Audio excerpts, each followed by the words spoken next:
ഒരു ചായ.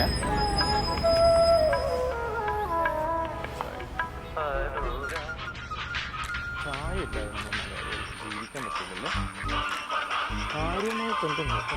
എന്താ സാറേ, എന്താ പരിപാടി? പക്ഷേ നമ്മളാ പുഷ്പ എന്ന സിനിമ അല്ലേ, അതിൽ അല്ലു അർജുൻ്റെ സ്കില്ല് കണ്ടിട്ട് ഞാൻ അന്തം വിട്ട് നിൽക്കുകയാണ്. ഒരു ചായ എടുത്തിട്ട് അങ്ങോട്ടും ഇങ്ങോട്ടും ആക്കുകയാണ്, കണ്ടോ, നിലത്തോട്ട് പോകുന്നില്ല. ഇതൊക്കെ സിമ്പിൾ അല്ലേ? ഭയങ്കര സ്കില്ലാട്ടോ അല്ലു അർജുന്.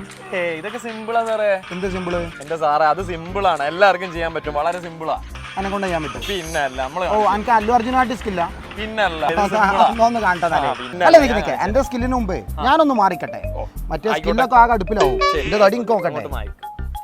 ഇത് ഇങ്ങനെ പിടിക്കുക, ഇങ്ങനെ അങ്ങോട്ട് കറക്കുക, കണ്ടില്ലേ?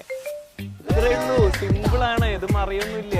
അതായത് ഇതെന്താ സംഭവം എന്ന് വെച്ചാൽ സാറേ, നമ്മളിത് ഇങ്ങനെ കറക്കുന്ന സമയത്തെ ഈ വൃത്താകൃതിയിൽ, അതായത് സർക്കുലർ മോഷനിൽ സഞ്ചരിക്കുന്ന ഒരു വസ്തുവിന്റെ സെൻട്രിപിറ്റൽ ഫോഴ്സ് പുറത്തേക്ക് ഉണ്ടാകും. അപ്പോൾ ഈ ഗ്രാവിറ്റിയേക്കാളും കൂടുതലായിരിക്കും ഈ ചായക്ക് പുറത്തേക്ക് പോകാനുള്ള ടെൻഡൻസി.